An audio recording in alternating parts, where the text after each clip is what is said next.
Well, good morning, good evening, and good afternoon, wherever you are. Welcome to the Impact NFT Alliance. We are having our September meeting. Partners and members are joining from all over the world. And today is a very special meeting. It's a hybrid format where we will have a special guest speakers and dialing in and joining us from all the way in the other side of the world. And then afterward, we actually have an in-person panel and talk about women in impact. Of course, it's very apropos to have tonight's guest, and our fireside chats will take place in just about a minute. But first, I would like to give you a brief introductions about Impact NFT Alliance.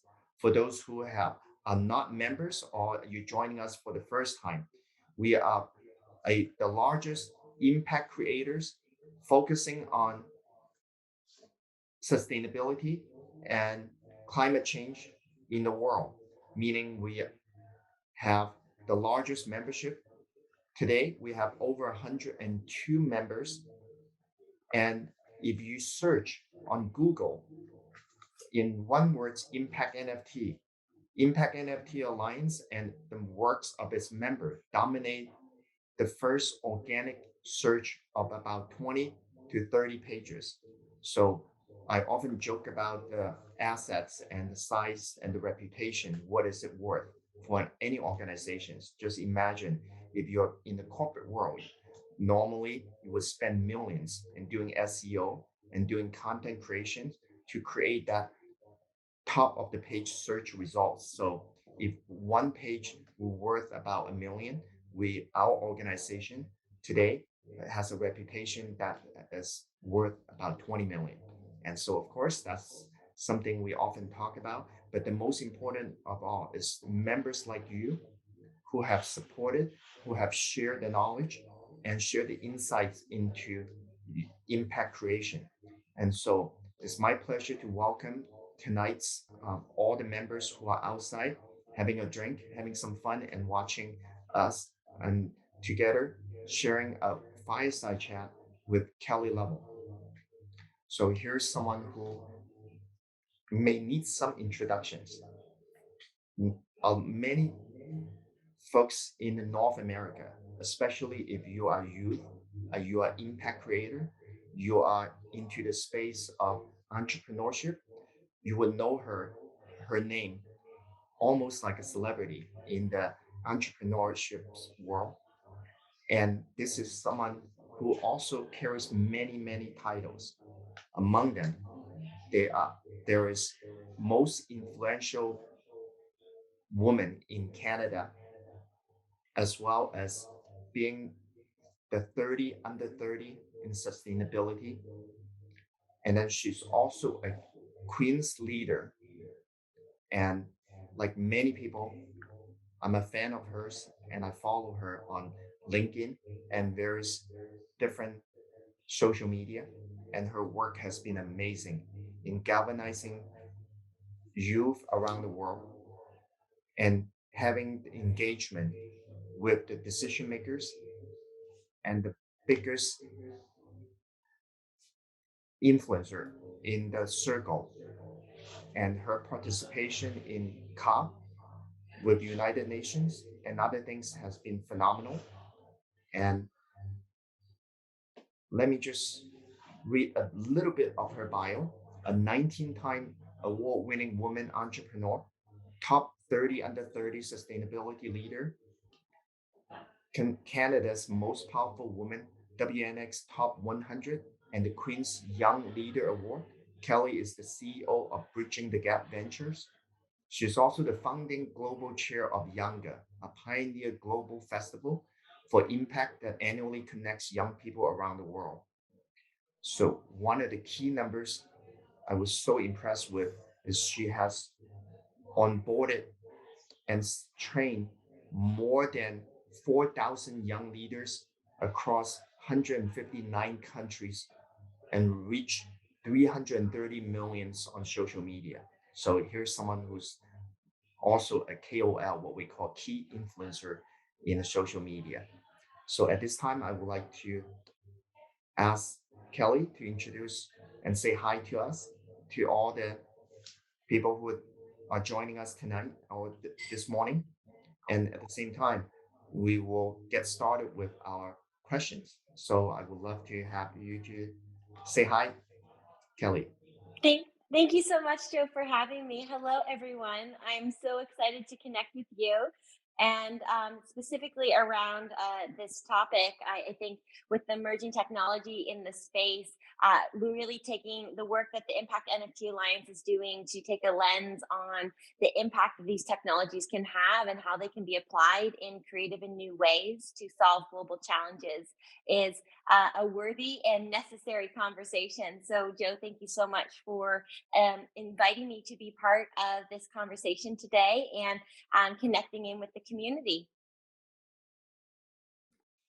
Thank you.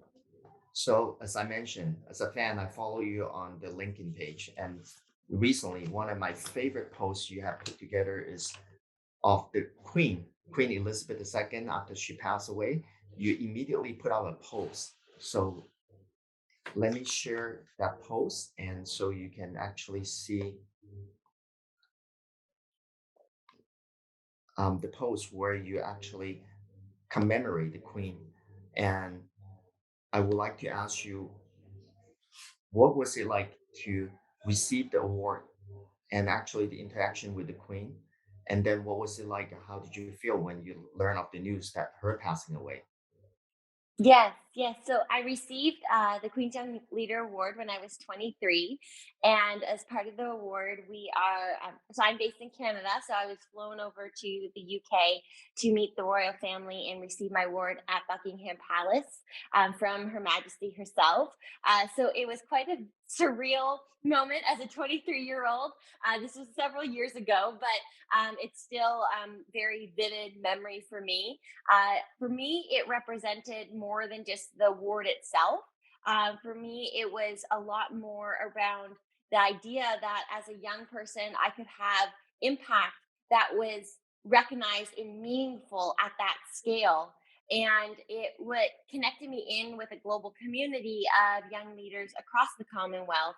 And my favorite part of that experience was talking about some of the issues we may have been passionate about, such as climate change or equality or mental health, and talking about it and hearing my peers' perspectives from their different culture and lived experiences, and seeing how everyone kind of had a piece to the larger puzzle. And that really inspired a lot of our global and intergenerational programming we do at Bridging the Gap. Because when we talk about climate change, talking about climate change from a young person from a small island state versus someone from up north like I am, we would have different experiences of how that's affecting us and the solutions that we see we need in our communities.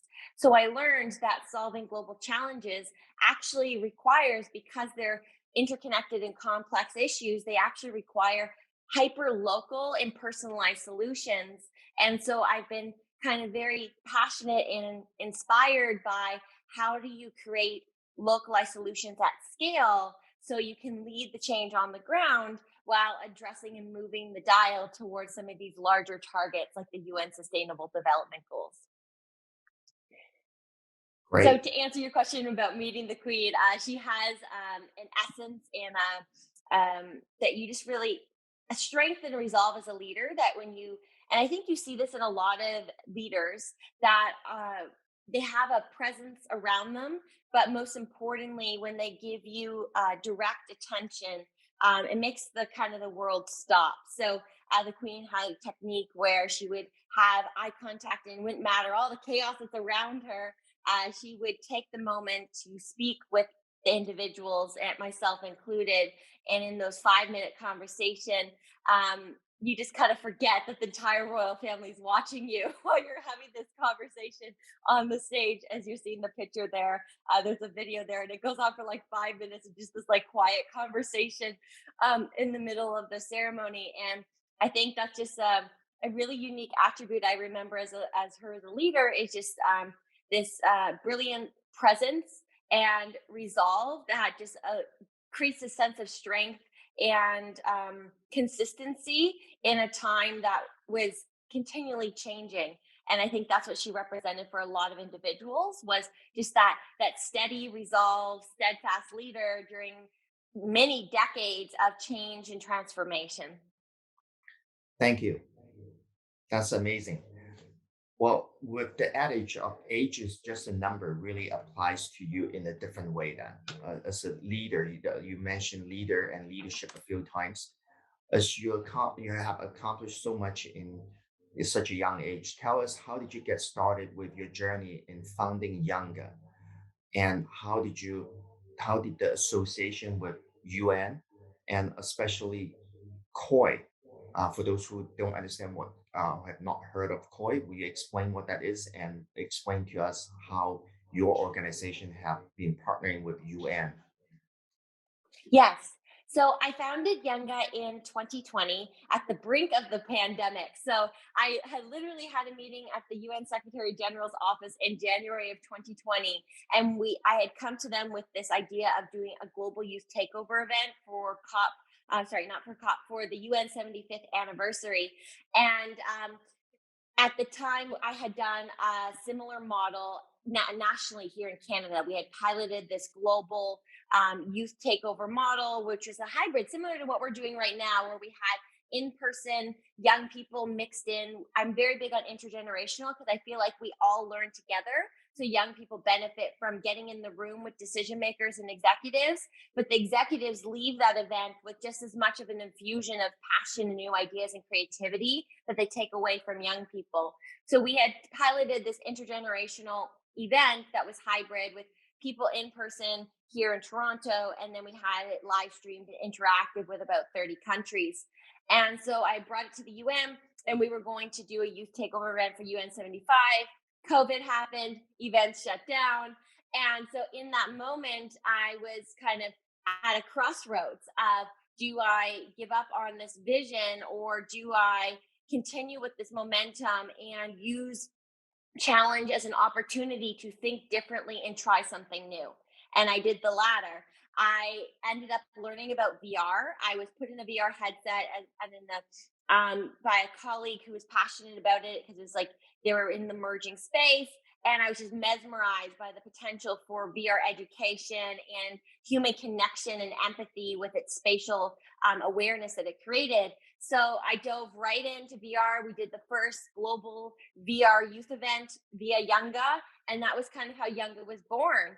And so before metaverse was really trending and we were talking about Web3 and all these things, I, before even like consciously going into the space, I embraced these technologies as a way to build a borderless event experience that would give young people interaction and human connection beyond necessarily traditional digital formats. So one of the creative ways we did this is we partnered with the Grammy Award winning artist Pitbull, who you see here on the screen.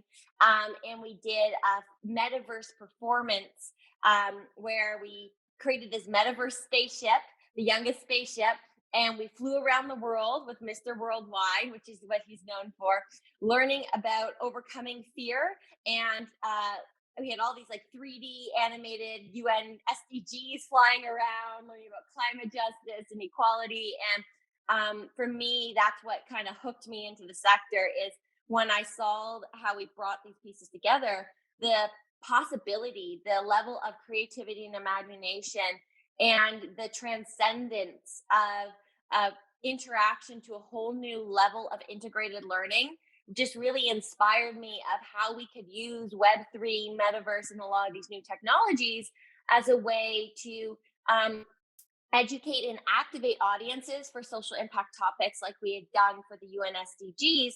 That's fun and relevant and creative. And then how do we channel that into other applications that can more substantially move the targets forward? So Younga in and of itself kind of hooked me into the sector that we're talking about here today. And in the process, we've trained, as you I mentioned, 4,000 youth delegates around the world, provided free, inclusive education, and built an alliance of 110 global partners that reach 18 million Gen Z change makers worldwide. So rooted in inclusion, access, and collaboration, which I think is really similar and akin to the ethos that you have with the Impact NFT Alliance of that collaboration and unifying the sectors so we can a tides rise all boats kind of mentality. Fantastic. For those who have attended COP or COI, it's such a phenomenal experience. So, as you know, November, COP27 is coming up. What are your plans, and what is there anything special, anything you will be putting and organizing? There is actually. We are currently coordinating one of the bigger. So our five thematic topics with Younga cover largely the five P's of the UN SDGs. In each year, young people we get global data on what young people's priorities are across all the UN SDGs, and consistently and in order, education has been access to education and new education like future skills has been number one for 3 consecutive years, followed by equality and inclusion. Mental health has actually bumped up since the COVID, but the other one, of course, which we see more in media, is um, climate action. And so we will be announcing a global youth climate ocean action campaign that will run from COP27 to COP28. That will be a gamified campaign that will actually apply a lot of the token economics that we're seeing through NFTs and Web3 in a way to gamify social impact for young people and drive them to complete climate and ocean actions that move the global climate agenda forward. So I'm very excited that I'll be previewing that at COP27. And we will be also having our Younga 2022 Youth communique, which will have a sneak peek of all of the recommendations that our youth delegates have put together for this year that they would like decision makers and their national governments to look at when addressing the UN SDGs.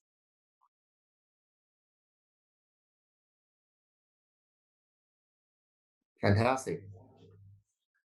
Well, moving on to the next questions for us at Impact NFT Alliance, we always look for ways to work with impact creators. Obviously, you cover a number of the SDG goals.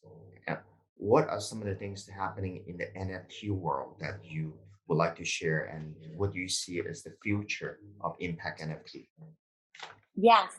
So at its core, Bridging the Gap, which is my organization who runs Younga and all the initiatives that we do, our mission is upskilling the next generation workforce for emerging innovation sectors and the future economy. So one of the core elements that we've been building out since Younga and getting more into the Web3 space is building out upskilling programs that introduce and educate young people in emerging sectors like what are NFTs? How can we use NFTs in a creative and impact way? And so we've done a couple pilot programs with that. The first is we did a youth impact NFT collection and showcase during Miami Art Basel last year.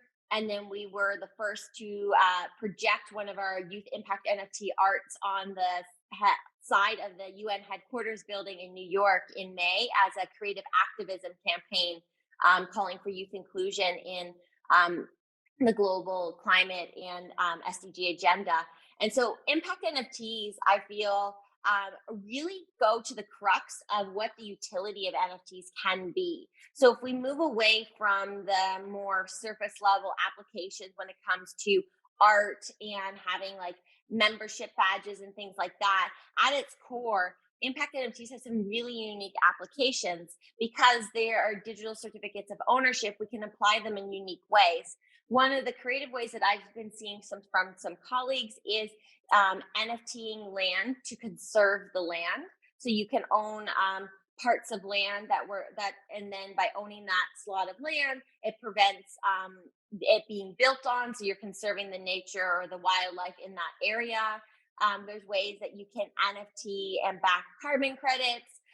There's ways that you can also, on a more informal or lighter level, you could also use it as ways as incentive to get individuals to participate in complete actions and use them as collectibles and more badges of opportunity that recognize individuals who might be like eco warriors or ocean saviors and different things. So you can come up with different ways of using NFTs, and in my opinion, that are beyond just the art applications, that really are about utility.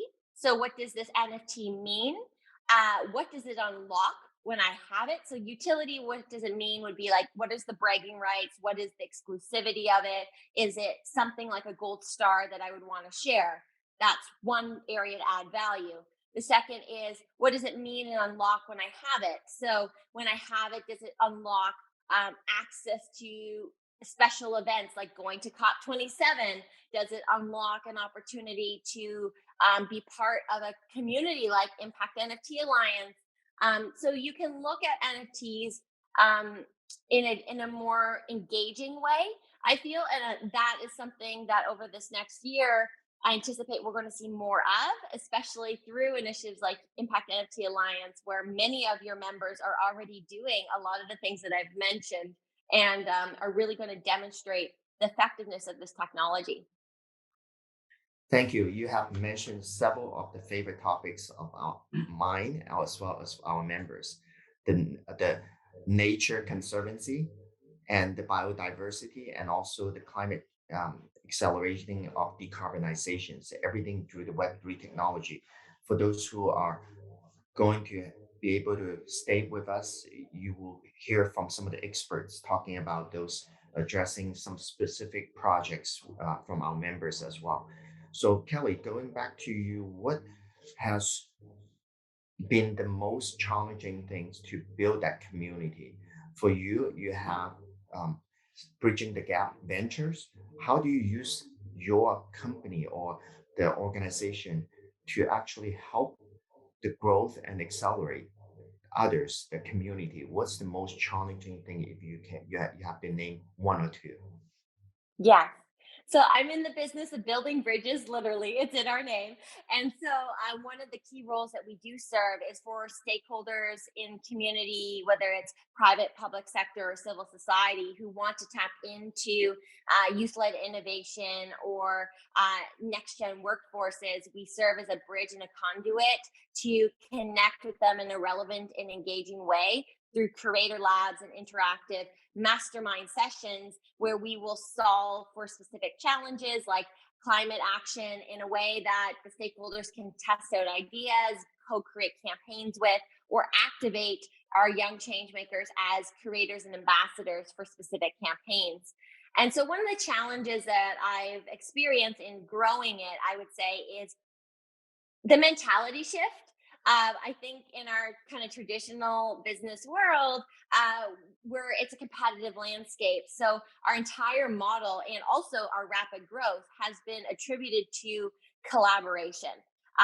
But intuitively, organizations don't necessarily want to collaborate, right? We want to own our own things. We want to have the credit for it. We're wary of others who are doing similar things. So kind of changing that mindset of like, no, if we're all doing similar things, like it's actually better if we work together because we can move farther faster and pool resources.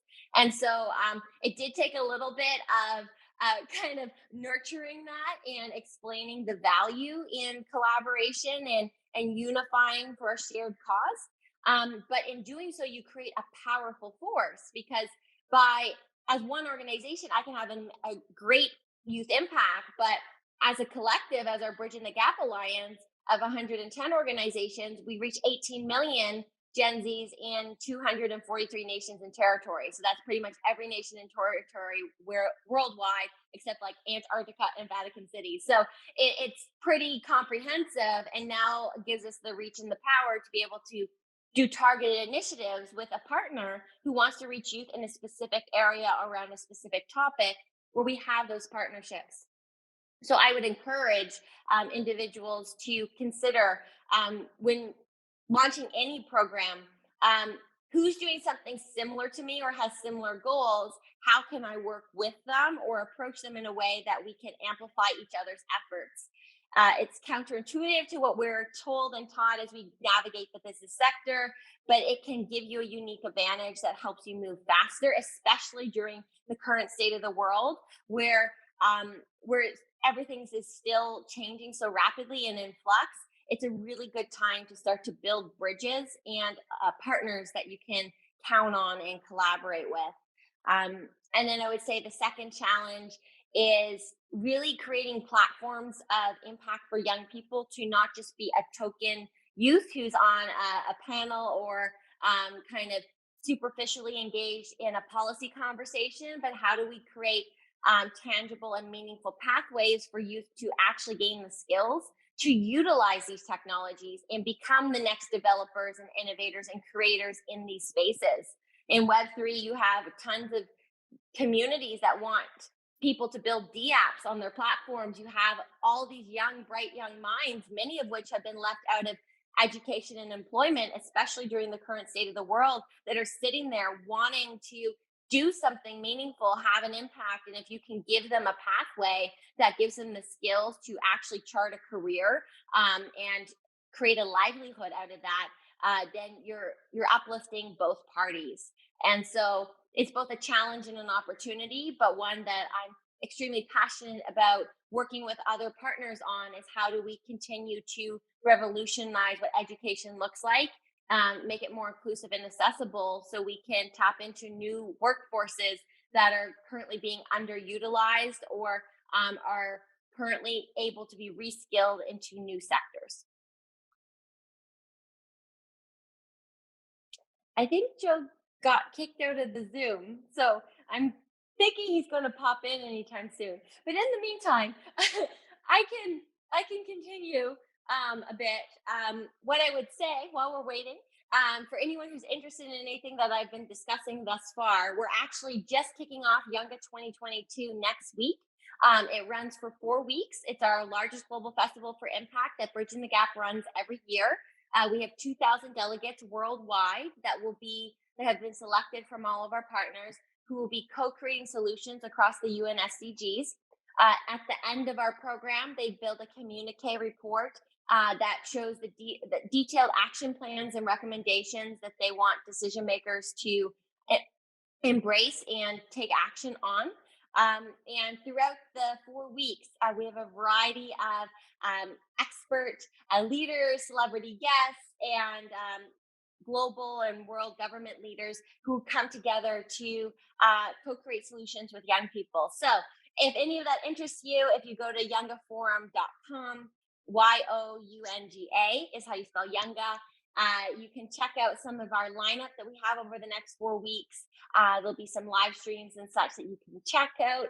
And hopefully, also, if you have young people in your lives, whether if you're young yourself or whether if you have children or mentees, highly encourage you to connect them in. It's a free and accessible opportunity to all young people. So hopefully they can connect into our global community and benefit from some of the amazing speakers and programming that we have coming up.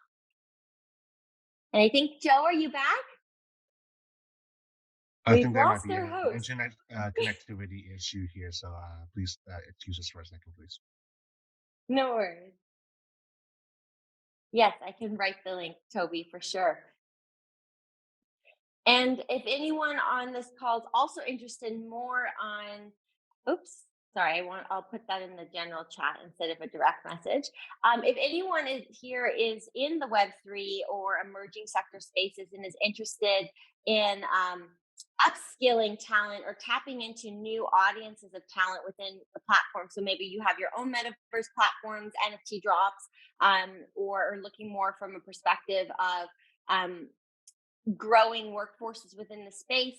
I just encourage you to please feel free to connect with me. We're building out some partnerships for the new year that will be looking at doing some education series for young talent within these sectors, and always looking for partners to co-create with, to connect our talent in with opportunities with. When I say young people, because we've been talking about young people a lot during this conversation, but we haven't necessarily defined what that looks like. So broadly speaking, we specialize in ages 15 to 30 for most of our programs. However, what we've seen since the pandemic is the age range is more flexible. So we go up to about 35 now. So a lot of like young millennials who want to change their careers, reskill, explore something new are taking ownership of their success and rejoining and coming into some of our programs. And also on the flip side, if you have some really eager pre-teens, we do see like 13-year-olds and 14-year-olds getting more passionate and involved earlier on in some of these skill building opportunities. So it's a recommendation, not a hard cutoff for age range. So if you have any young people interested, please do connect with me. Or if you're looking to market to and recruit from an age group of that 18 to 35 group of the workforce, that's definitely a sweet spot for us. Thank you, Kelly. Thanks for carrying on the torch. So while I'm dealing with the technical error here, if there is any advice you have for the women, especially young women of the world, in wanting to learn more about the ESG space within the metaverse, what's I would say be an active and curious learner. As I mentioned at the beginning of this conversation, I didn't intentionally come into the Web3 space as in like a career trajectory of this is a new space I want to get into it. I kind of stumbled upon it because I was an active and curious learner about these emerging technologies, and through my own personal exploration, I got introduced to VR education. And then I was so inspired by those possibilities that I kind of dove into how that sector and those technologies could be applied in new and creative ways for what I was already doing.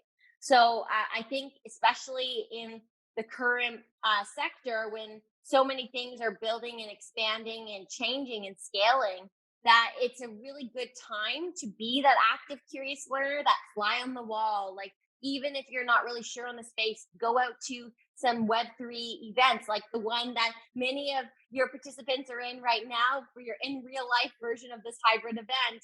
Network and connect with individuals. One of the coolest things about this sector is it's cross sector.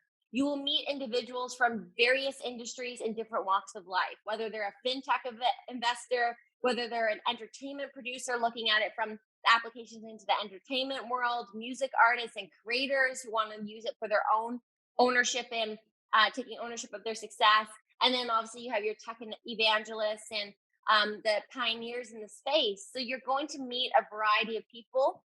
So it can open your world up to new ways. But I would just say being curious and open is your best way, because you're a blank slate. So you can just soak up all the knowledge like a sponge, figure out what sticks and resonates with you, and explore further from there based on the things that are really kind of intriguing you about the space.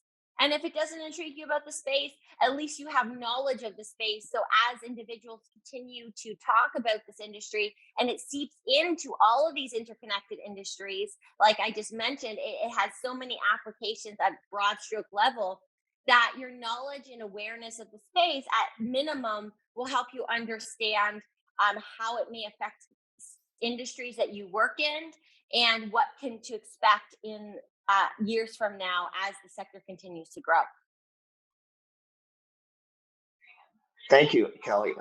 At this point, I would like to open up the conversations to Q&A and from the audience. And I know there are some folks already typed some questions on Zoom, but let's gather some other questions from the audience. Jeff, would you like to ask a question?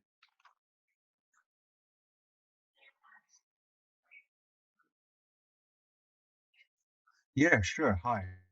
So Kelly, can you share a little bit about some of your favorite moments of the Koi festivals or the interactions that you have with COP with some of the names that you've met during those events, please? Yes, for me, similar to what I just explained with the Web3, I find any of the UN Global Goals events, whether it's United Nations General Assembly and Global Goals Week, which is happening right now in New York, or whether it's COP and other events like the EcoSoc Forum and such. I think, again, it's around the eclectic group of community, the intersectionality of things. So the fact that you can meet individuals from so many different walks of life and expertise. It's probably one of my favorite attributes of the programs, because it pushes you outside of your comfort zone of your current industry and expertise, makes you think about new applications to innovation skills and technologies. And it helps you also learn about global perspectives on issues. So it really challenges you to do that social check to make sure you're not in a bubble about your own opinions and perspectives about an industry. It's very easy for us as we become experts in a field to kind of get our own self blinders on of thinking we know everything within our space because we're leading it in our specific region. And so I think it's also very humbling when we go to global events, when you can learn from individuals who are outside of that comfort zone, and really help push you to be like, oh, but did you think of this? And what about this impact? And so I really do think we are a global organism. We are moving towards a need for more than ever for humanity to have unity and collaboration. And the more that we can encourage global thinking and that approach of not just how it affects me in my community and in my nation, but how are other factors in the world going to contribute to this, and we start to think of us as making decisions as a whole. I think you're going to find more sustainable solutions that stick, because that's usually why solutions can't scale, is because we create solutions that apply in our climax and in community and environment, but it doesn't apply when you roll out that same solution somewhere else in the world that has different cultural norms, different climate that they live in, lived experiences and such. So I'd say that's probably my favorite part, is just continuing to make new connections and push myself to look at the perspective, the challenge that I'm looking to address from new perspectives. Thank you. Here's another question from the audience. What are the outlooks from what you know, the interaction with the youth, their view of the climate change, and what's the future beholds from the climate and the fight for climate change? Last we heard, and we're a pretty angry crowd. So what was your interaction with them? Yes, well, young people are the most vulnerable and also disproportionately affected by the climate crisis. We are going to be the generation that will be living the true effects and impacts of a lot of the decisions that have been made before us and are being made right now. And so definitely young people are very vocal about the need to take this seriously, to do action. And I think that's probably the biggest change you're going to see, and why we're coming out with our Climate Ocean Action campaign is right now there's a lot of frustration and also a little bit of losing, getting discouraged, because we're at COP27, which means we've talked about the climate crisis for 27 years, yet we're still convening to talk about the climate crisis. And this is kind of the consensus that you hear a lot with young climate activists, is we talk a lot about the change we need, but where is the action, right? Our actions speak louder than words. So what are we actually doing to implement the changes that we're talking so much we need? And so I think there's going to be a real big push for greater accountability and transparency over the coming years, transparency and accountability from all stakeholders, our employers, the brands, as we as conscious consumers, where we put our dollars, our governments, everything, of really looking at, okay, you've talked about these commitments.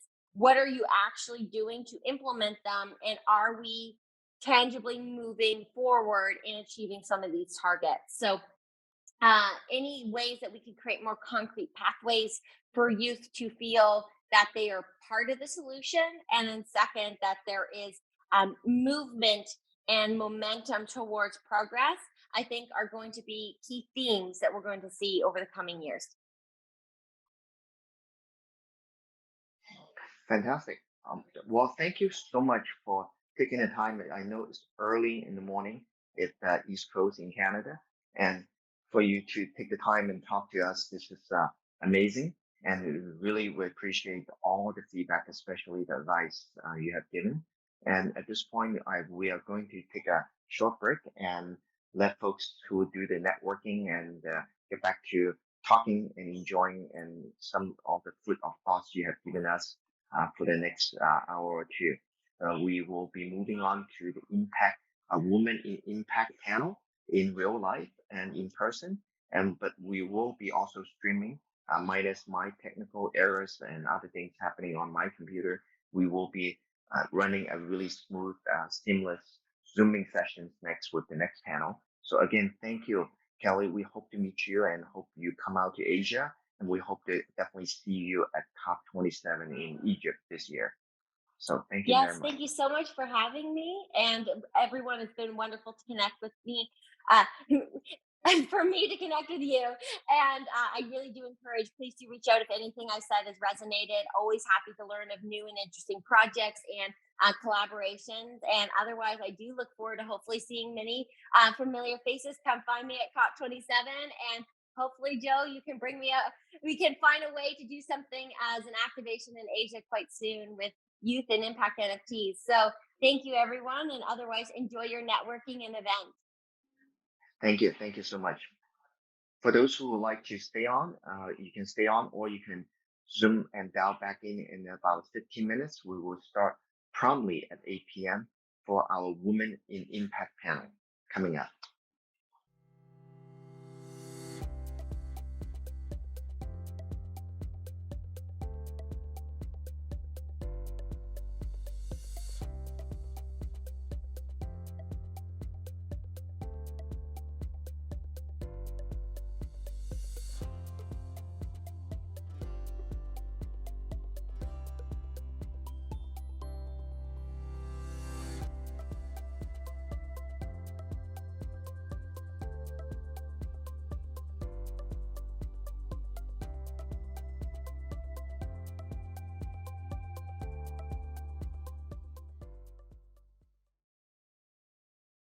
And how you and your business or what you do as an individual can make an impact.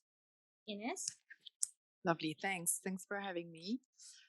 So I run a platform called Female Entrepreneurs Worldwide. What we do is we support women who are building businesses. And actually, over the past 7 years, we realized women naturally would tend to build businesses that have a better impact, either on society or the environment. And this is why we support them. So we develop our own accelerator program where we provide mentors, cash investment, but also support them really on growing their business.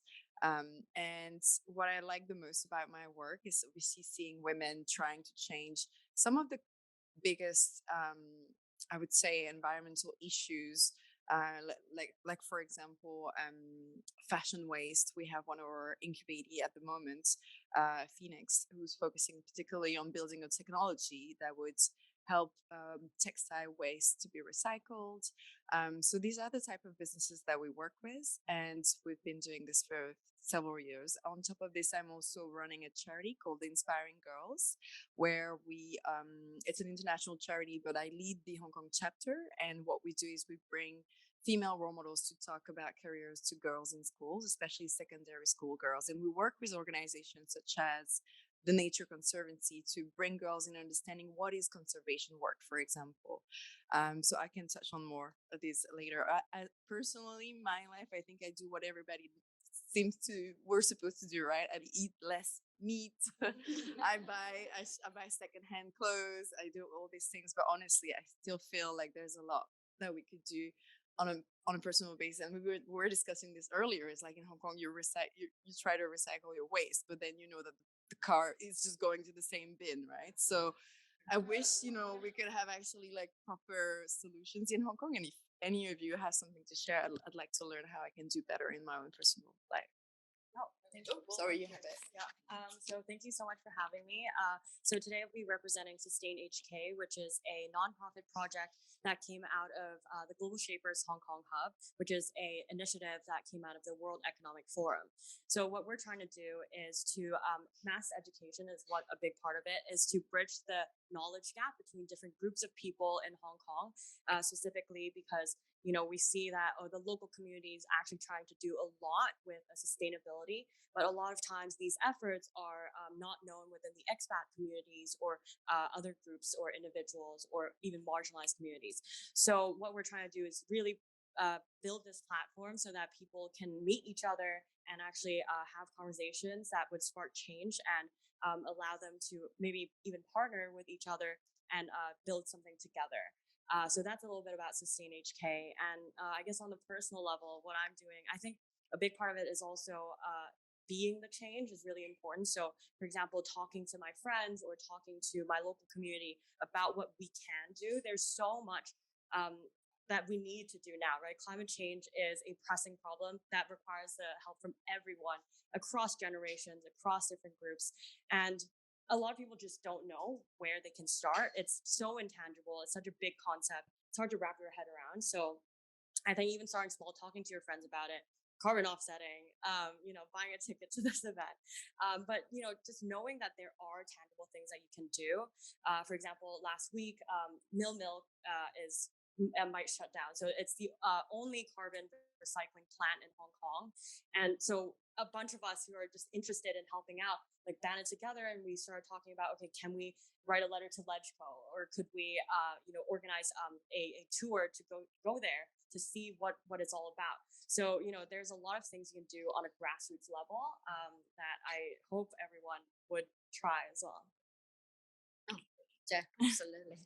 Thank you very much. I'm Maria. I work with Carbonbase. Traditionally, our company is a carbon accounting management. So we help both individuals and corporations understand their carbon emission.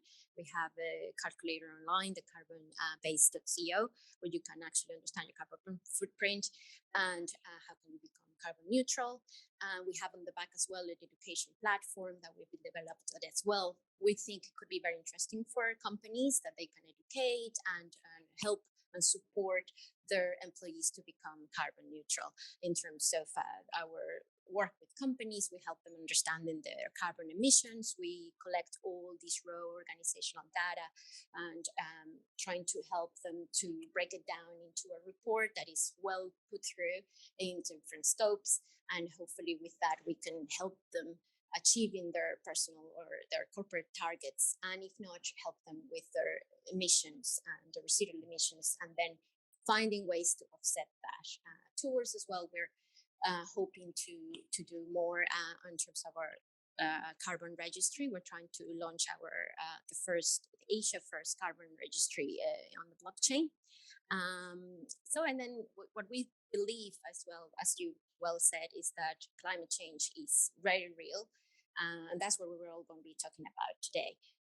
And what is understanding the whole ecosystem and where can you actually find that impact, understanding that we need we can't go through the same systems that we had before. So how we can use Web3 blockchain to actually do that bridge and create more impact. So the solutions are coming more impactful and ready to create that positive impact.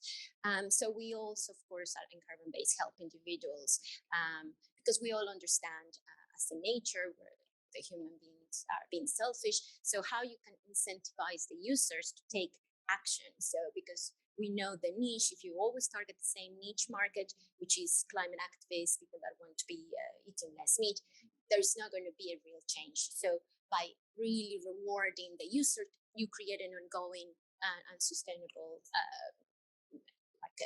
solution. And that's what, of course, hopefully Joe will introduce through our CREDProtocol, which I will be really excited to introduce to you. Personally, what I've been finding that is as well like you, I find it very useful even educating, learning myself.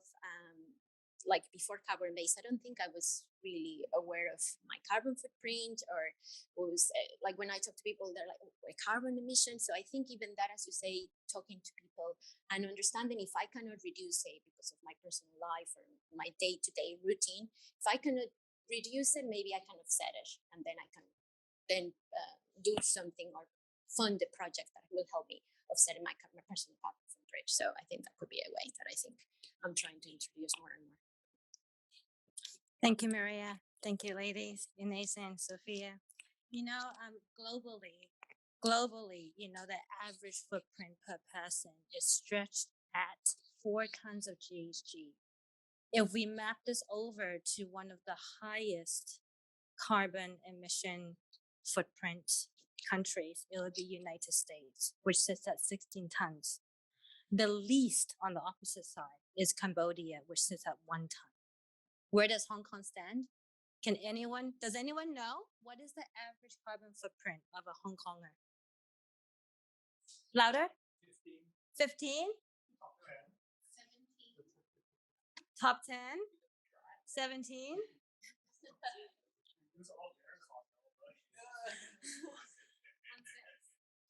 6? Any more? You would get a surprise in your email.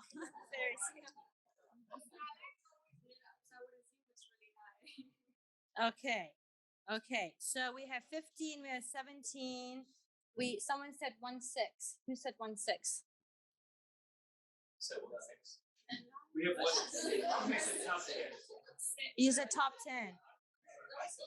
Use the top 10. Okay. It's actually at 8 tons per person. Not bad, right? US at 16, global's at 4 tons, and Hong Kong is at 8 tons. So Cambodia is only at 1 ton, right? Maybe because of technology, maybe because of the luxuries we have here. It can be due to many, many factors. So moving forward, the term carbon footprint is bandied about a lot. Can you please define what this actually means, Maria? Well, carbon footprint is actually all the emissions generated by our actions. So think about it, even coming to this event, you will be generating some emissions. And then also that would implies every single person and corporation and all their actions combined in the earth. So that's their carbon footprint. But also will depend on their boundaries and how you determine these carbon footprint boundaries. So again, Carbonbase, we will help to understand and make it more digestible so you understand what's that number. The word carbon, it incorporates a lot of multiple greenhouse gases that are harmful to the earth, such as carbon dioxide and methane. And what I would say is that I know climate science and all this terminology could be very overwhelming, but going back to the same point, climate change is it's here and it's urgent and it's a real problem, and real problem require real solutions and solutions that are at a global scale. So we can actually, if everybody understands this and everybody tries to do their part, for little as it is, then we will make a positive impact to fight climate change. Thank you, Maria. So how do we calculate the carbon footprint? Let's bring on someone from the guest section. Hello. Elena, leader. Would you like to come up? Yes. Okay. How do you calculate the carbon footprint? So for a personal carbon footprint, as Maria mentioned, it's about our activities that we take in our daily life. And there's probably 4 key categories that are contributing to this. Most importantly, the transportation we take. So you mentioned that the average Hong Konger is around 8 tons of carbon dioxide annually. But, that's, Hong Kong is a very diverse place. And we might have people in this room who are up to the US 16 tons. If we're flying, if you're traveling lots, obviously we don't have that much trouble within Hong Kong. So I think that's why our average is lower. But if you're taking international flights, your footprint is rapidly climbing, and it'll be a lot higher. Secondly is our diet. Actually, in Hong Kong, we've got quite a heavy meat diet, and that actually adds a huge amount onto your footprint. So, for those who are cutting back on meat and vegetarian or even vegan, then footprint drastically can reduce. That's a great way of reducing your footprint, especially within Hong Kong. Think about the distance that our food has traveled. Where has it come from? It's not homegrown, and that's all adding to your footprint is where it's sourced from. Our housing in Hong Kong, actually, our housing isn't so big. Generally, we live in smaller apartments. So we're not using up too much energy in terms of that. But a lot of us have our AC running 24/7, perhaps. So then, all of these little things, it soon adds up. And then our lifestyle as well, in terms of what we consume, our clothing, where we're purchasing from, how often we're doing so. Thinking again, where this has come from, where it's been made, and every part of a product's lifestyle, everything, activity we undertake in our life, it's all got an emission way down the chain when it was first sourced, when it was first made, all the way through to the end of its life when it's lying in landfill decomposing. Every single point. So we need to think about the whole part of it. So that's kind of how the 4 key parts where our personal footprints are comprised from. But we can go further, much more minute detail, and it's a kind of a bit of a rabbit hole. Sorry, do you want to say something? Okay. Hi, this is Arnold. Maybe I'm more from a perspective of Zen Buddhist. I practice Zen Buddhist meditation. So I think when it comes to climate issue, then you have to practice mindfulness, because nowadays we are so disconnected with the real world. We always check on our phone. We lose contact with our family, with trees, with the animal. We are so myopic. And then when you look into climate change as a topic, it's not about just the carbon footprint, but you have to also think of the implications. Say UN are expecting that if we don't do anything by year 2030, we have an additional 100 million people will suffer from extreme poverty, because climate issue impact them the most. And then that naturally will create more like war, food shortage, a lot of tragedy. So when I practice mindfulness, I try to connect myself with the real world, understand what's going on, what is the consequences of my action. When you put this into your daily life, you will try to be more cautious in terms of the lifestyle and also the item you choose from the market. And this really helps me to put my belief into my day-to-day job, including I'm working for Carbonbase. But what I really want to do is try to bring this awareness to the public through different forms. Although some people may say, oh, NFT is too gimmick, but we need this kind of fun and cool stuff to attract the attention of young people. And then that's why another background of me, I'm from the Central Bank of Hong Kong. I used to with the HKMA for 16 years. Some people say that, oh, you're crazy. I don't know, you join a startup working for NFT from central bank background. Why such a change? Because I really think we need to do something different if we want to create changes. Because I was in charge of the ESG policy of HKMA. I know the limitation of a big institution. I'm grateful that they do spend a lot of effort to promote ESG, but at the end of the day, our mandate is not ESG. And then we are confined by a lot of financial stability. Hong Kong dollar have to be stable. Then ESG is already the second priority. That's why I'm really grateful to meet you guys. We are all working for Web3 impact, and then we need to think outside the box and work together to deliver. Hope we can really make some change together. Yeah. Thank you. Thank you, Arnie. Now we know now everyone knows who the guest speaker is. It's actually Arnold Hui. Yes. So Arnie Hui, or Arnold Hui, he was the former director at HKMA, who sets and writes ESG policies. And then now he's currently at Carbonbase, being the head of governance and the head of ESG policy. Thank you, Arnie. So since you're here, gonna ask you, why are there so many different formulas to calculate carbon offset? Shouldn't it just be one general? Wow, I didn't expect this kind of technical question. I drank 2 cups already. I think it's come back to accounting standard, because just like sometimes you have to take into account the stakeholders, whether they are this is like a bargaining with different kind of stakeholders. So what we are doing right now, what I observe right now is they are trying to harmonize the standard in Europe and China.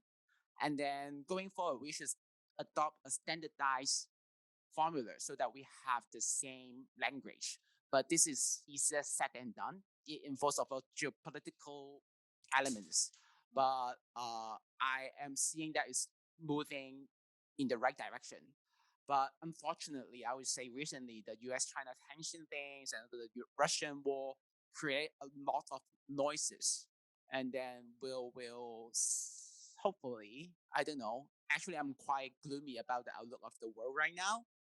That's why I think we should think, as I said, outside the box to see whether Web3 or ReFi can do something to help on this. The coming 3-4 years, I don't think the macro environment would be nice. So we really need to think something else to stop climate change. Because if you look into the report, we only have 3-4 years left before 2030. And then if the macro environment is bad, then the government will not spend money to do ESG because it's something they should put it at the back burner. So we have a really critical responsibility for the community in this room. All right. Thank you, Arnie. Sophiya, how do you think ReFi can make a sustainable world or can support it? So I came across the term refi quite recently, reimagined finance. I was like, what does that mean, right? So to me, in my understanding, it's a new form of way to incentivize people to do good for society, specifically for impact or for regenerating, what we've used up. So climate change, everyone knows it's an issue, but no one really knows what it is, right? It's been defined as a hyper object. It's so intangible. It's something where I want to help, but I don't know how. Like that's a lot of young people's mindsets, right? Like I want to do something, but how can I do something, that's so big it's beyond me? Like that government should be doing, but they're not. And one way that I think refi or just newer incentive programs allow for different people to help out is because it contextualizes what needs to be done. It allows for people to follow a certain standard, like gold standard, because you have an intermediary that allows for these projects to be vetted, right? So then you don't have to do your own research, be like, okay, am I supporting the right cause? Am I supporting the right projects? Or should I spend, my afternoon going through all the research but not really knowing if it's right or wrong? Whereas if you have these reimagined finance or refi institutions that allow for due diligence and KYCs to happen behind the scenes, and you trust that, then it allows for so much more impact to be made. And on the other hand, there's also the idea of community coming together to actually do something together, right? Because a lot of times, I think from the nonprofit point of view, it's really tough to get people to want to help. Most of our community are people already in the space, not necessarily people who want to do something but can't or don't know how, but people who already are doing something. So that's also why I think refi is really attractive in my experience, because it attracts so much more people other than the warriors who are already on the front line. So yeah, that's my interpretation of refi. Thank you, Sophiya. Ines, in your accelerator, do you see a rise in refi projects or? Well, I think not that much yet. So our accelerator is actually focusing in APAC, and a lot of the project that we see are starting, I would say, in field, but it's still quite a lot of traditional businesses or technologies that are not necessarily touching refi. I do think I agree with you. It sounds like an interesting space where maybe we were also thinking for our platform actually how we could literally start tokenizing so that we could engage people in actually supporting more businesses that are part of our network. So it is still, I feel, early stage, and because the market is not really good right now, even we're spending a lot of time more educating people because we feel that this is what it's easier and more tangible to do. But a lot of the businesses we work with are still very traditional. And even if we explain to them, okay, what could be the power of starting Web3, right? Or like starting exploring what you could do, a lot of people feel it's still very intangible, right? It's like, it sounds great, but I don't really have the time as an entrepreneur. There's so many fires I need to take care of, right? So is this really, I think we're still waiting for success stories and example and case studies of maybe smaller businesses that are really starting to evolve in that field, right? Because so far in Hong Kong, Animoca brand, right? But apart from them, like who's really shaking and really doing something in this space, I mean, it's still there's still a bit of a long way until we can actually make it happen. But we obviously love to educate people and find more ways to inspire them to use Refire. Yeah. Thank you for being so inspirational to the inspiring girls. Okay. Sorry, Elena, can I bring you up again? Okay. How does carbon footprinting and calculation differ from corporations? And how can they start this journey? And what do they need to do to go to where maybe like reflecting over to ESG standards? Like, is it set yet? How is it done globally, or is it by different jurisdictions?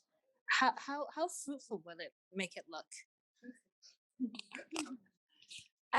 So as Ines just touched on, a lot of the companies are very traditional, and actually we even find that even trying to get the basic carbon accounting can be a challenge, and it comes down to data. There isn't the data availability to be able to understand the emissions in the operations, and manual collection of sheets of paper and converting that into an Excel isn't, that doesn't appeal to anyone, and companies don't see the benefit in it. So what's the incentive? Why should they care about this? And see, there is some mandatory reporting coming in, and Hong Kong government has published standards that should is followed, but a lot of it's voluntary, and it's trying to say about that education piece of bringing everyone kind of up to speed with what we're talking about here today, and why should everyone care and be about what work towards this, and then it's driving that within the organizations from the employee level. It doesn't have to come from the top down, working with employees, and they can make change within in the companies as well. So say that there's a wide variety of standards out there, and there isn't a one that can easily follow. There are many resources that are being broken down to try and make it easy to understand. You don't need a PhD in engineering or climate to understand, but then it can get to the limit of there's so much information you don't know where to start, and it's overwhelming. So I think some great resources are the Greenhouse Gas Protocol, and they're kind of leading in their area, that it's a global standard, and although it isn't a set standard, it covers all bases, and it's a great place to start for organizations. And there's also ISO 14064, which they go hand in hand, and it breaks it down step by step. So organizations can start with just one scope, just what that they can directly control and make changes within their own operations, and then take it from there step by step when they're able to collect the data. Because even I mentioned with our personal lives, it's a rabbit hole, but I think on organizational level, we're talking hundreds of thousands of tons of carbon dioxide annually. And it's throughout the whole value chain, it's going down to the most minute details of where their products are sourced from and how they're put together. And it's a huge undertaking to be able to break that down. So there are resources out there, but it's a lot of work to do, and we're still trying to break it down to make it easier to be on this path. So yeah, I think scope 1, scope 2, what you can handle, take it from there, and then each step, each iteration, try and add in a little bit more. Yes, go ahead. I don't know too much about the So sorry. So I'm not too familiar with the refi space, but I just want to understand, like, so the Web3 angle comes in more in the rewards and incentivization space, or does it come in the data collection process? Like, where does like Web3 fit in all of this, like at Carbonbase or other firms? Maybe I can help on this Sure. part because I know you are from Goldman Sachs, and then similarly, what pissed me off when I was working with ESG is when I tried to bring up the ESG policy to the front desk, they would ask me, "What's the alpha? How about we compare with the MSCI ESG index?" So what they care the most is still like active return, like rate of return. But I would say Web3, when it comes to the forefront, they redefine the KPI. They try to build a consensus on what we should consider on top of financial return. So they will try to redistribute the reward or token according to the preset formula, according to different stakeholders' comments. You can include scientists, the community. Having said that, it's a utopian concept. Now we know, DAO, etc., is very fancy. But I have to say that there's a lot of legal, tax, a lot of issues to sort out, but it's direction that we look into. And then so far, we haven't found how it could really execute correctly, but we know the framework should work if we know how to execute it. And then I think what in the old school way, alpha will not help us to change the climate change issue. Yeah. That's why I think Web3 is the way to go, but there we have a lot of effort to look into how to execute it properly. And that really need people like you and also different people from existing the profession. They have the ideas to help to make it scalable and also how to make it from a utopian concept to a real world plan. Yeah. Right. Yeah. That's what I think. Yeah. Gotcha. Yeah. Thanks.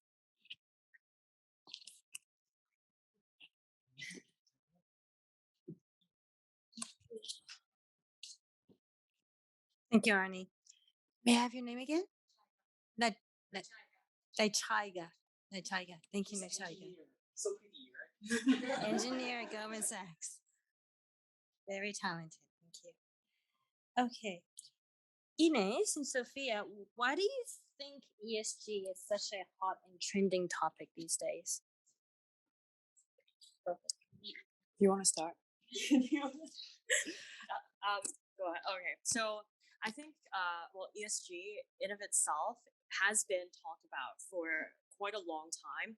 It started off with CSR, like corporate social responsibility, and now it's like all ESG strategy. And I think it's important, and there's so many reasons why it's important. First of all, we're solving a pressing issue with climate change, affecting all of our lives, but more importantly, it's actually affecting disadvantaged populations the most.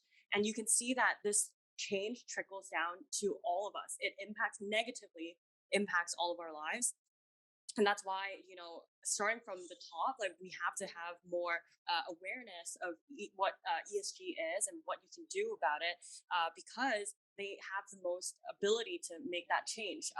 When you are coming together as an institution, as a group of people, as a DAO or a community, it doesn't matter. But there's strength in numbers, and that's also why it starts from the top. And I think that's why ESG is becoming more and more important, because you have these change makers and like important voices pushing into that right direction.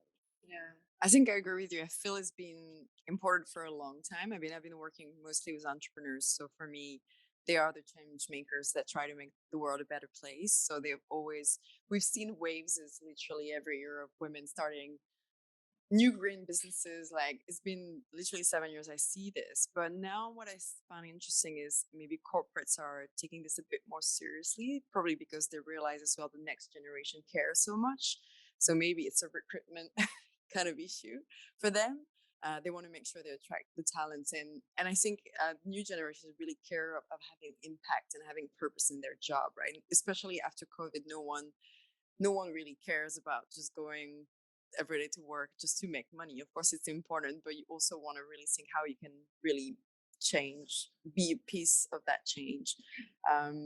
We've been supported mostly by corporates who would sponsor various events that we do because they want to show that they are supporting women, or like they are in general. It was more like a more on the gender equality side, but I feel now definitely having the support of corporates for any program that is supporting the environment in bigger places, in a bigger picture. I think it's really what motivates them as well. Thank you. Maria, through your experience at Carbonbase, can you tell me what is the most and least impactful of the carbon emissions? Yeah. Okay.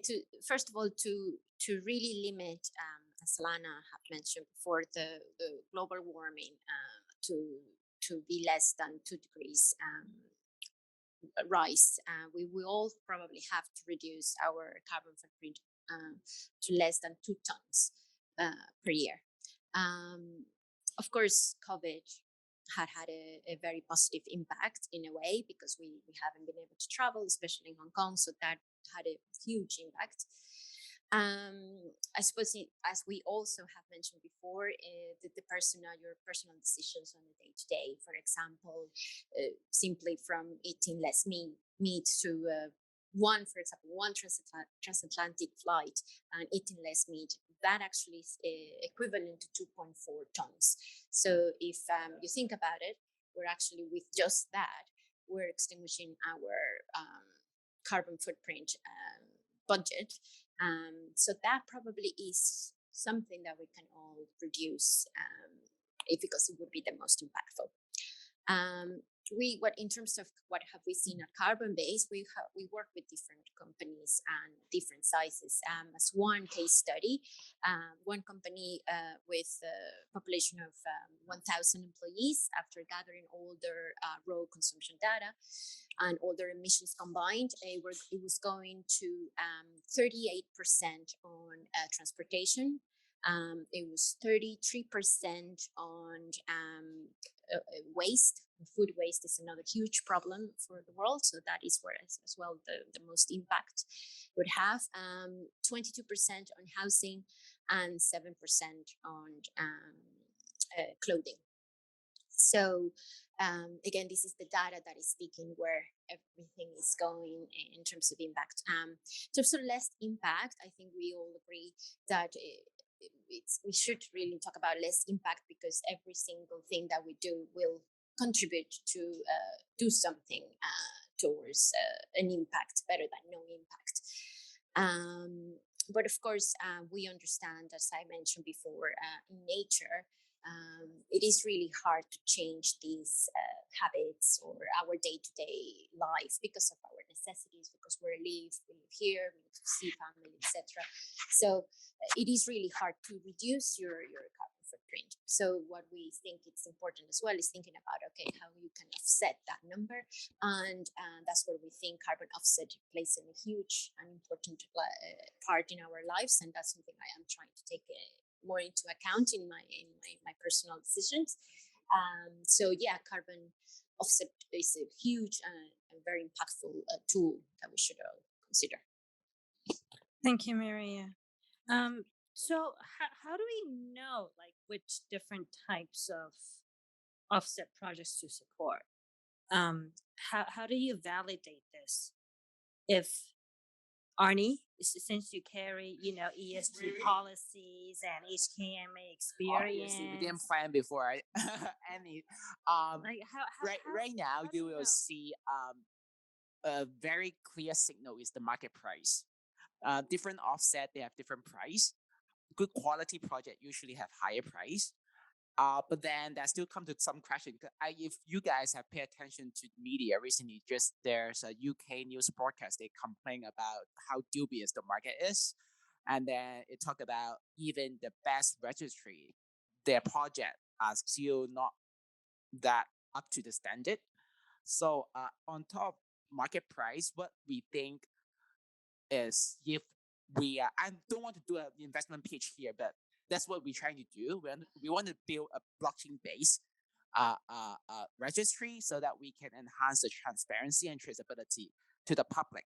And then it's really easy for them to locate where the project is, and then they can also really monitor the whole process. That's what we try to achieve. Other than that is also the quality of the project, because sometimes some people claim the project is really helping to reduce the carbon emission. But another issue is, say, some forestation project. What if there's fire there? Because if there's fire, that they will even release more carbon emission than other cases. So that's a lot of considerations taking into account this. For Carbonbase, what we are trying to do during our investment pitch, we try to do some more innovative carbon projects that are not accepted by existing registries, including something called carbon removal. I don't know whether you guys have heard of it, but to those existing registries, they think this kind of project are too innovative. They prefer some project that people are well received, it's easier for them to sell, but those projects are not impactful enough. Those carbon emission maybe just can be kept for 5 or 10 years. By the time we die, it's already come back. So we are trying to explore some more exclusive project that can help us to remove carbon forever. But this is easier said than done. It's very visionary. That's why we are a startup. Yeah. Okay. Thank you, Arnie. Maria, how does Carbonbase or CREDProtocol.io chooses its projects for carbon offsetting? Okay, so first of all, as we have talked about just there as well, is that there are many carbon offset projects, but mainly there are of course others. Mainly we have avoidance and sequestration. So avoidance is the first one that we talk about, that is removing emissions from GHG in the atmosphere. So the other one, or reducing the emissions. The sequestration is, which I too completely agree, is more impactful because it is about reducing the GHG already in the atmosphere, and those are the ones that I actually totally agree. It has the bigger impact. Of course, as an individual or as a corporation, how would you be able to choose from one to another? So we, thanks to, of course, CREDProtocol and one of our newest solutions, we have put a client portfolio of projects that we think have, after, of course, a due diligence and cutting through the noise, we put this together of a good portfolio of different projects so people can choose from.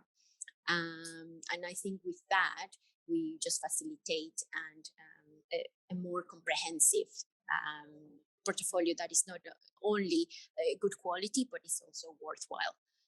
And that's how we're doing it.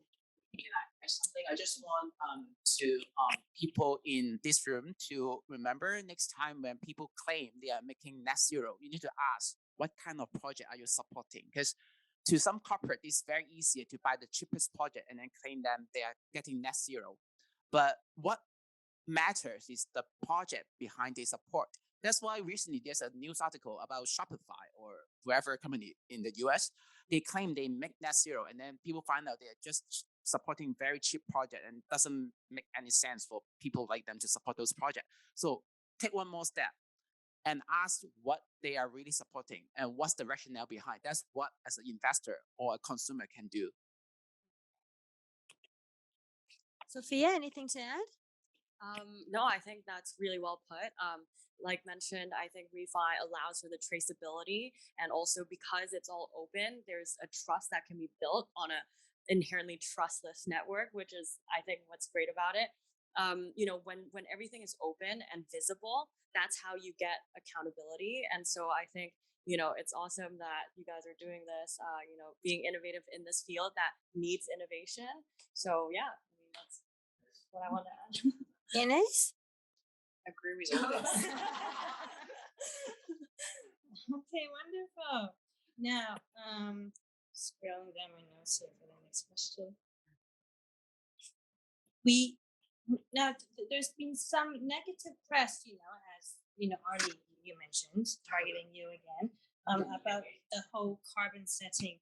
Do you think these are the problems, or do you think there will be more problems upcoming about this whole carbon offset? Thank you. I would say if you see all the IPCC roadmap, everything, carbon offset has to be one of the two keys for us to meet net zero by year 2050. We cannot reduce the organic emission anyway. So the tool itself has no problem. It's just the way we applied it. So we just need to get number one is public awareness. Today, I think all the people here, you know a little bit more about carbon emission. You are our seed, and I hope you guys to spend more time to study this subject and then to promote it to your friends, so that bit by bit we can try to push forward for a better standard. And then also when we have awareness to this, then the corporate and also the capital will follow. So try to make it work, but we don't discard this regime, because now some news articles say like carbon offset is a hoax, we should not apply it in our system. But without this, we cannot achieve net zero. And then a little bit more financial consideration of carbon offset is, in a way, carbon offset is like subsidy to some new solutions. Without carbon offset, many renewable energy project or innovative carbon reduction project is not viable.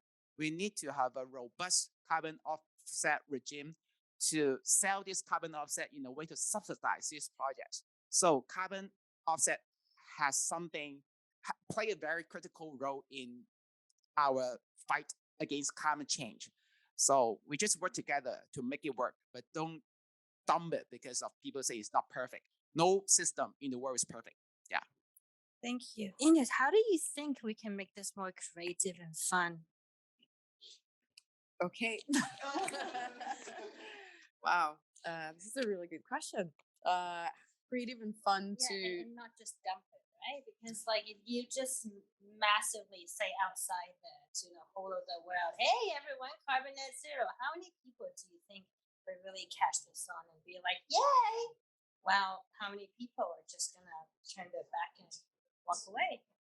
Yeah, I think like what you said earlier, right? Everyone cares more about themselves, right? And having a like individual reward. So it's all about really finding that gimmick that will make people feel that this is benefiting their life more than the rest of us. I don't have any immediate idea, but let me think about it. Whole tokenizing market, carbon, what's that term again? Tokenizing carbon offset. Yeah. Oh, please come up here.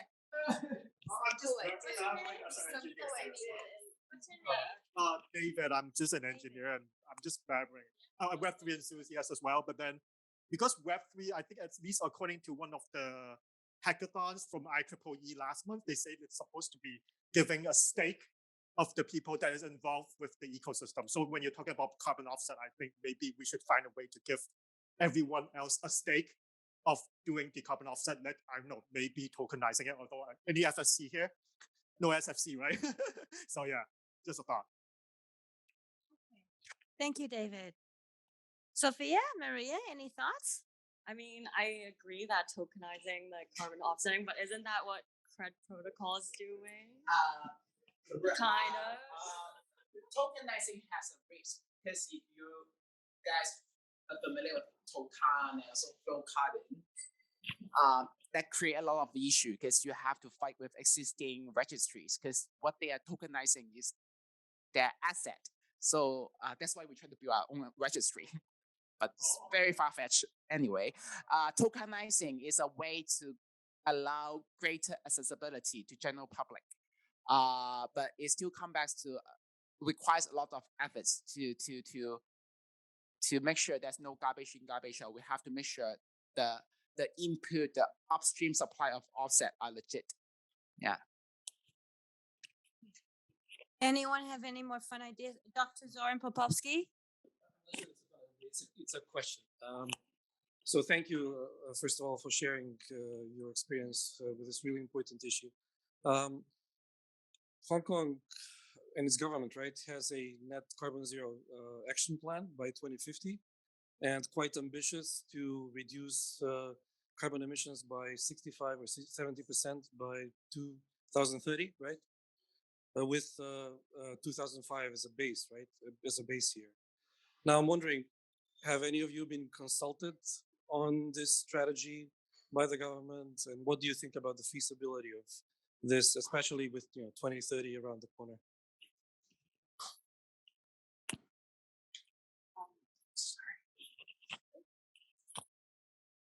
So thank you for the question. Part of the initiative that I'm part of, so the Global Shapers, we have close ties with a lot of government bodies, and we've actually been invited to a lot of these like brainstorming sessions together with some of the key players in this policy making process. Not so much on like sustainability in of itself, but more so on what is the future of our city, from a youth perspective. What can we do to also incorporate technology? How do we work with the GBA? So we've been part of a lot of these conversations, but I think oftentimes, as we know as well, like these remain conversations, and it's so difficult to see their progress because it takes a long time with like politics, bureaucracy, a lot of processes in place. And that's also why we've taken it on ourselves to try to encourage people and like do mass education so that we can eventually meet those goals. Because if we just rely on the governments to do everything, then nothing will ever be done, right? I mean, this is all government. So I think, as people, like coming together really has power, I believe. And, as people who have networks, this is why it's really important to keep in mind what the goal is and know that we're all on the same line, but also trying to do your best as an individual to help out on these causes. Thank you, Sophiya. Just being mindful of time here. Do we have any more questions from the audience to ask any of our speakers? Yes, you are. Hi, my name's Stuart Brown. So I'm not from the sort of NFT blockchain world, but Web 3.0 itself isn't carbon neutral. Obviously, Bitcoin has a carbon footprint the size of Sri Lanka. That's just one example of blockchain technology. But how do you reconcile the carbon footprint of Web 3 with what you're trying to do? Maybe I can answer a bit on this. If you Google a bit the energy use of different technology, and then you just replace Bitcoin or crypto with data center or social media, it will generate the same outcome. Actually, they say AI data center are generating so much carbon footprint, but then you have to think about what it also brings to us. If it brings a lot of economic value, it creates a lot of job opportunities and also bring efficiency to us. You have to balance the cost and benefit of it. So sometimes I would say, people say crypto is like the next wave of internet. There's a cost to play.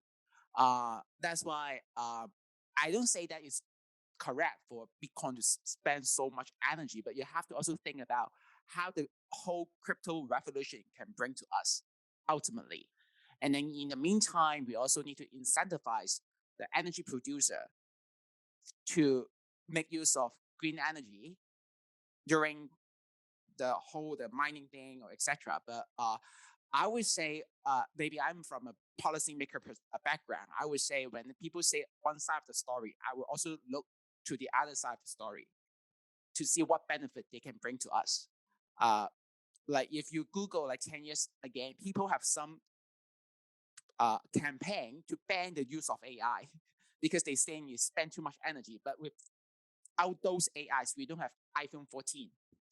Yeah. So that's my take on this. There's also other crypto firms, as an example, like Sustainable Bitcoin Protocol that uses solar powered energy, and other ones that uses hydro energy to actually mint the Bitcoin. So hopefully this way, it'll be much less energy usage. Does that answer your question, Stuart? Thank you. Any more questions? We're all good? Okay, fantastic. Back to Mr. Joe Pan.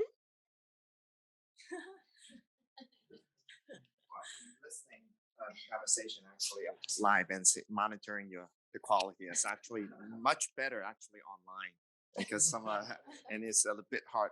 So to wrap it up, I think this has been a very, very productive conversation. It's just very interesting to hear a different perspective and ask a lot of questions. And I think that's questions bring out solutions. Eventually, someone's going to find that gap and trying to bridge the gap and make a business out of it. And I think this is what to leave with you. And I think we may want to talk about a specific how you can claim your certification for being carbon neutral for the month. So for those who have a wallet, it will be easy. We will just go ahead and drop that NFT or that digital assets certification directly to your wallet, and make sure you have that. We have that in your wallet before you leave. For those who don't have a wallet or you don't want to bother with finding out your actual secret passwords and go find it with a hard code or cold wallet. We actually, as long as you actually have an email address, we have a mechanisms or we have a platform, and we built what called Gaia that actually would hold that and email that certification to you. And so please make sure we already have your email. Make sure that email you register with the event is correct. And so we can have that drop to you via email, invite you. Last but not least, we actually working with WWF to launch, and you're the first to hear it, that we're going to be launching a Hong Kong carbon neutral club. And so we will also, as part of the Pro app, the proof of attendance, and we will also invite you to join that club as well. And so this is all coming up. And for as little as a few dollars, you can actually accelerate and increase the market of voluntary carbon credit, and indirectly or even directly help the decarbonizations of regionally, locally, or globally. So we hope you join us in that community and then on that journey. Thank you. So we'll wrap it up for the night. Thank you for everyone. Thank you for every one of you for attending. Thank you for everyone online for staying for that long for the entire Zoom session. Thank you. Thank you.